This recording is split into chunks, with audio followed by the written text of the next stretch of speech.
नमस्ते।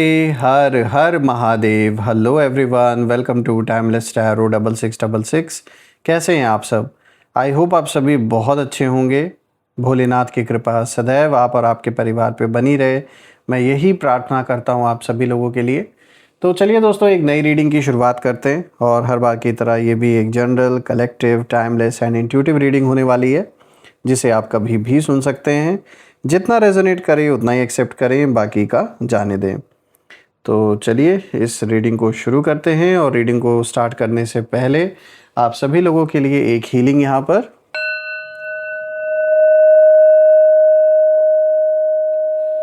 हे भोलेनाथ, जो भी मेरे व्यूवर्स इस वीडियो को देख रहे हैं, जहाँ से भी देख रहे हैं, उनके इर्द गिर्द जो भी नकारात्मक ऊर्जा मौजूद है वो इसी क्षण अपने ओरिजिन पर सेंडर की ओर 100 टाइम्स मल्टीप्लाई होकर वापस बैकफायर हो जाए।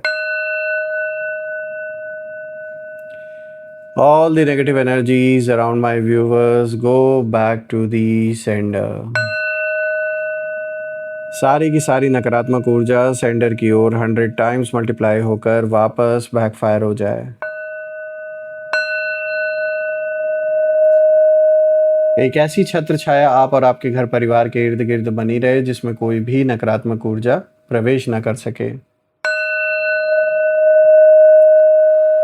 आपके जीवन में धन मान सम्मान सुख समृद्धि हर चीज़ से आपका जीवन भरपूर रहे, किसी भी चीज़ की कमी ना हो। आपका स्वास्थ्य और परिवार में सभी लोगों का स्वास्थ्य अच्छा बना रहे। दोस्तों, आपने जो भी सपोर्ट इस चैनल को दिया है, मैं यही प्रार्थना करता हूँ जो भी आपने सुपर थैंक्स, यूपीआई या फिर मेंबरशिप के थ्रू अपना कंट्रीब्यूशन दिया है, वो अनलिमिटेड टाइम्स मल्टीप्लाई होकर हेल्थ, वेल्थ, अबंडेंस और ढेर सारी खुशियों के रूप में आपको वापस प्राप्त हो।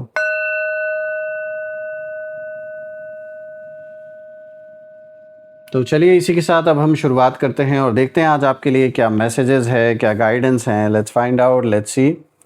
Dear divine, dear angels and sister, हे महादेव, प्लीज़ गाइड करें अपने सभी बच्चों को जो भी इस वीडियो को देख रहे हैं, उनके लिए क्या मैसेजेस हैं, क्या गाइडेंस हैं, प्लीज़ शेयर करें। Angels and sister, divine spirits, please guide करें अपने सभी बच्चों को।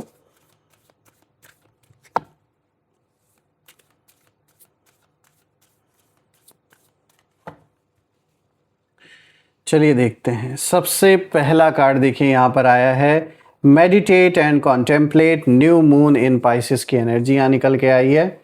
Then second card of the day is a personal issue reaches resolution, full moon in Cancer की एनर्जी यहाँ निकल के आई है दोस्तों। उसके बाद आज का जो तीसरा कार्ड है, you are good enough, full moon in Virgo की एनर्जी यहाँ निकल के आई है। और आज का जो लास्ट कार्ड है, this is a new start is coming, तो एक बहुत अच्छा कार्ड आया है। तो यहाँ पे ये रहे आज के चारों कार्ड्स और एक एक करके हर कार्ड को यहाँ गहराई से समझने की हम कोशिश करते हैं। सबसे पहले लेट मी मेक श्योर कि कार्ड्स आपको विजिबल हों प्रॉपरली। तो शुरू करते हैं दोस्तों। देखिए आज जो कॉम्बिनेशन यहाँ पे निकल के आया है, अगर मैं इन चारों कार्ड्स को एक एक करके देखूँ तो पूरी रीडिंग में एक बहुत इंटरेस्टिंग जो पैटर्न है वो दिखाई दे रहा है। यहाँ सिर्फ पास्ट की वापसी नहीं है, बल्कि पास्ट से जुड़ी किसी अधूरी बात का दोबारा सामने आना और फिर उसे नए तरीके से हैंडल करना, ऐसा कुछ दिखाई दे रहा है। यानी एक पुराना चैप्टर अचानक फिर खुलने वाला है, लेकिन इस बार जो एंडिंग है वो आपके हाथ में होगी। यहाँ पे देखिए जो पहला कार्ड आया है, meditate and contemplate, new moon in Pisces की एनर्जी है दोस्तों। तो सबसे पहले ये कार्ड यही दिखाता है कि आपको अभी किसी सिचुएशन पर तुरंत रिएक्शन देने की बजाय थोड़ा सा पॉज लेना अच्छा रहेगा आपके लिए। थोड़ा सा रुक कर हर चीज़ को पहले एनालाइज करें, देखें, सुने, समझें, तब उस पर रिएक्शन दें। और जिस पुराने चैप्टर की ऊर्जा वापस आ रही है, जो हमने अभी शुरुआत में जिस चीज़ के बारे में बात की, उसके पीछे इमोशंस बहुत डीप हो सकते हैं। हो सकता है किसी व्यक्ति की याद, कोई पुरानी बात, अधूरा कॉन्वर्जेशन या ऐसा सवाल फिर से आपके सामने आए जिसका जवाब आपको पहले नहीं मिला था। या कोई ऐसी सिचुएशन जो पहले आपके अगेंस्ट रची गई कुछ लोगों के द्वारा आपको बदनाम करने के लिए या परेशान करने के लिए, या किसी प्रकार का लॉस आपको उठाना पड़ा हो उस समय, और आपके लिए सब कुछ बिल्कुल शॉकिंग रहा हो, अनएक्सपेक्टेड रहा हो उस समय, इसलिए आप उसको हैंडल नहीं कर पाए। हो सकता है उस चीज़ को वापस से किसी नए तरीके से पुरानी बातों को लाकर सामने रखा जाए, और ये आपके हेटर्स मुझे इसमें इन्वॉल्व नज़र आ रहे हैं, क्योंकि वो चाहते नहीं कि लाइफ में आप आगे जो बढ़ रहे हैं, जिस रफ्तार से बढ़ रहे हैं, वो चीज़ कंटिन्यू रहे। लेकिन यहाँ सबसे बड़ी बात यह है कि इस बार आपको वही पुराना जो इमोशनल वर्जन है वो बनकर रिएक्ट नहीं करना, क्योंकि अब आपने एक बार आपको धोखा मिला, एक बार आपने लोगों का असली चेहरा देखा, तो अब आप अलर्ट हो गए हो। कहीं ना कहीं जिस तरीके से पहले आपको टारगेट किया गया कुछ लोगों के द्वारा, किसी भी तरीके से डायरेक्टली इनडायरेक्टली, या आपके परिवार मेंबर्स को किया गया, उस समय आपके लिए भले ही ये शॉकिंग था, आप उस समय रिएक्ट नहीं कर पाए जिस तरीके से आप करना चाह रहे थे। लेकिन अब अगर ये खेल ये दोबारा शुरू करते हैं और दोबारा से ऐसी हालात, ऐसी परिस्थिति आपके सामने लाने की कोशिश करते हैं, तो इस बार फ़र्क यही है कि इस बार आप पहले से अलर्ट अब हो चुके हैं, क्योंकि ऑलरेडी आप पास्ट में धोखा खा चुके हैं कुछ लोगों से, चाहे ये आपके पुराने मित्र हों, कोई घर परिवार के लोग हों, कोई आपका पार्टनर रहा हो, या आपका कोई पड़ोसी हो, या जहां आप अपनी जॉब करते, बिजनेस करते, वहां से रिलेटेड कोई बंदा हो।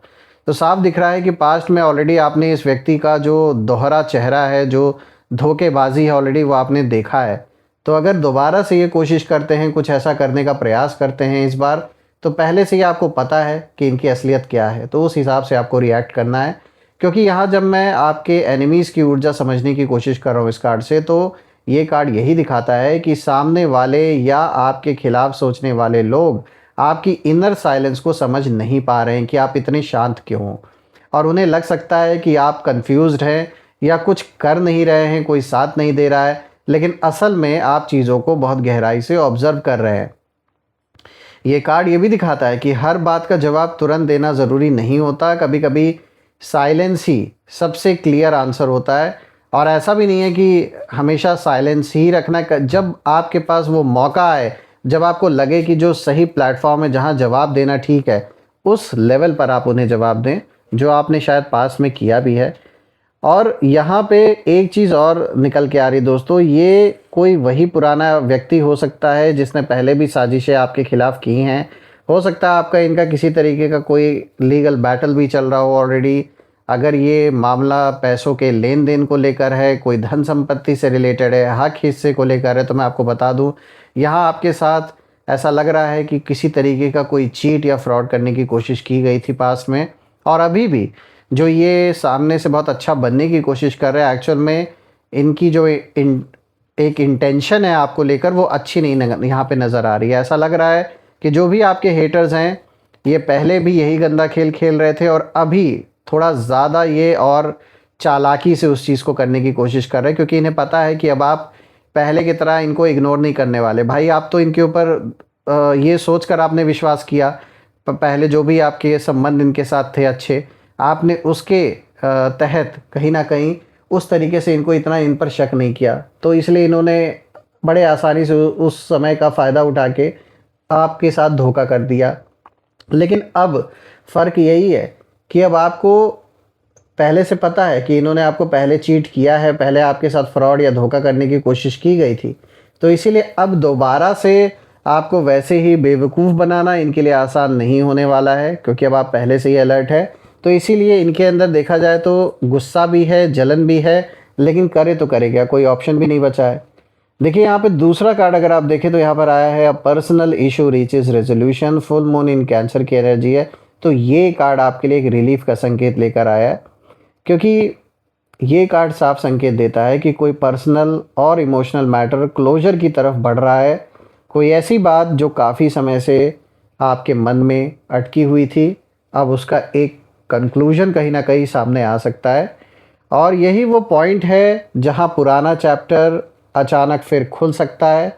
कोई व्यक्ति वापस कांटेक्ट कर सकता है आपसे, कोई पुरानी बात सामने आ सकती है, या कोई ऐसी इन्फॉर्मेशन मिल सकती है जो आपको पुराने सिचुएशन को नए एंगल से देखने पर मजबूर कर दे। लेकिन ध्यान रखिएगा दोस्तों कि चैप्टर का वापस खुलना और उसी कहानी में वापस चले जाना दोनों अलग चीज़ें हैं।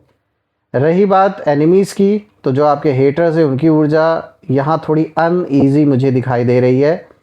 अगर किसी ने आपके बारे में कोई गलत अजम्पशन बनाया था या आपकी इमोशनल वीकनेस को अपने स्ट्रेंथ अपना उन्होंने सोचा कि भाई इसको हम अपनी स्ट्रेंथ की तरह यूज़ करें इनके अगेंस्ट, तो अब उन्हें कहीं ना कहीं ये समझ आ सकता है कि जो सिचुएशन है वो उनके कंट्रोल में दूर दूर तक नहीं है।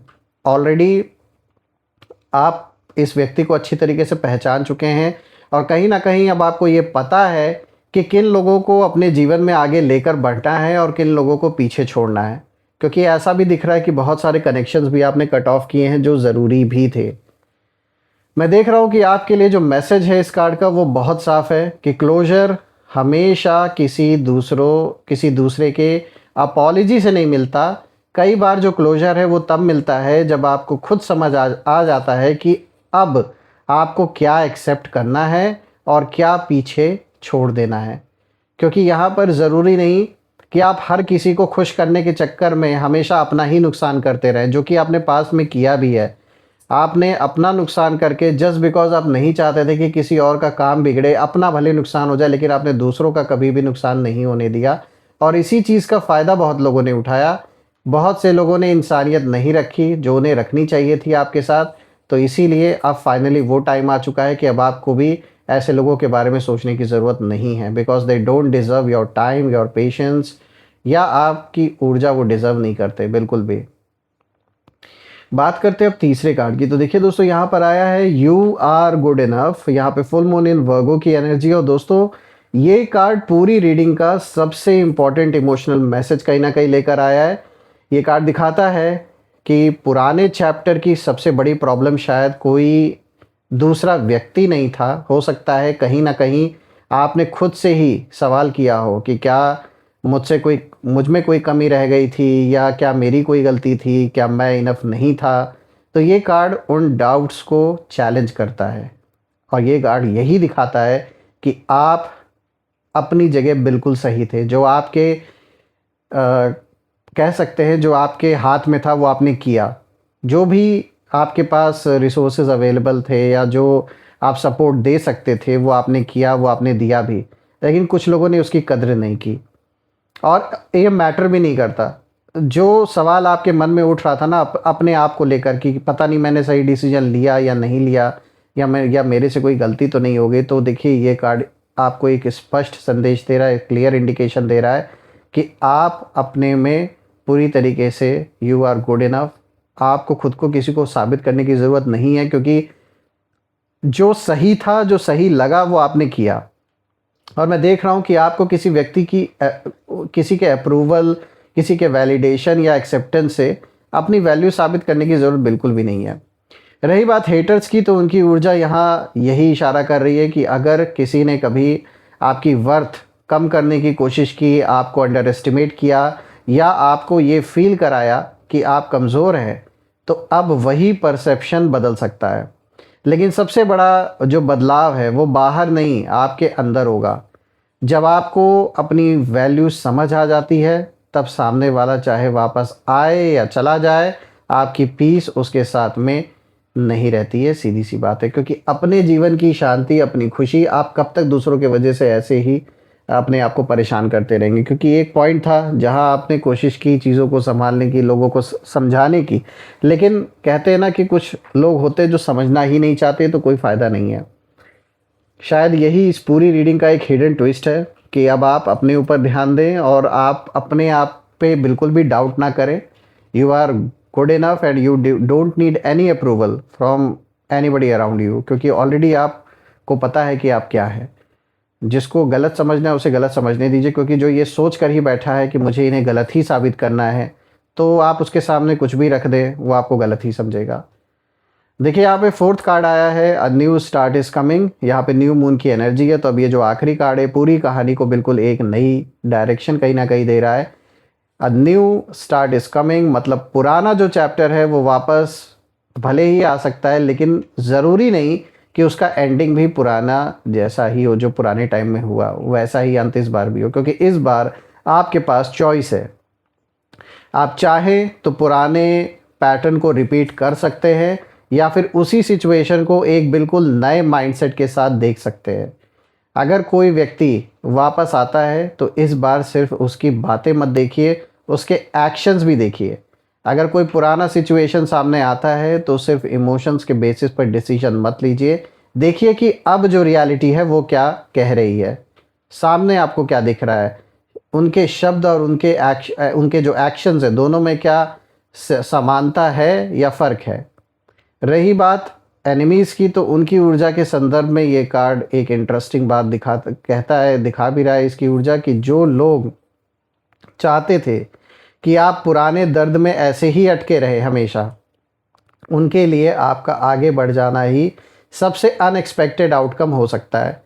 और आपकी नई शुरुआत किसी को जवाब देने के लिए नहीं होगी, वो सिर्फ इसलिए होगी क्योंकि अब आप पुराने वर्जन से आगे निकल चुके हैं।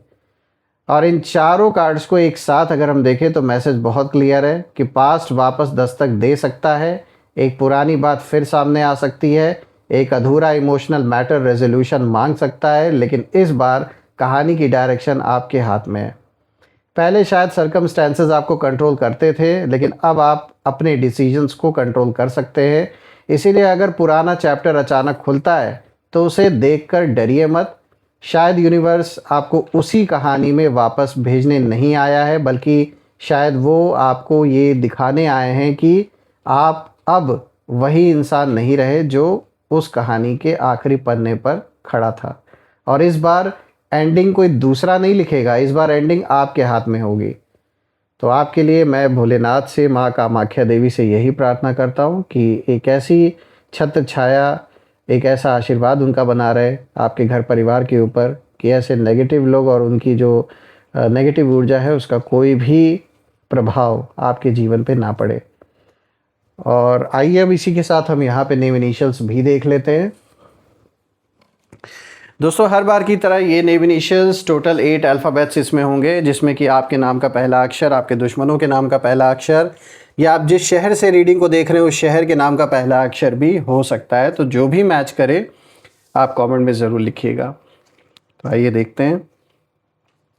Angels, ancestor, divine spirits please guide करें मेरे व्यूवर्स को नेम इनिशियल्स के थ्रू। देखिए यहाँ पर H, देखिए यहाँ पर X भी आया है, इसे भी इंक्लूड करते हैं। Then we have B, C, D, K, R, W।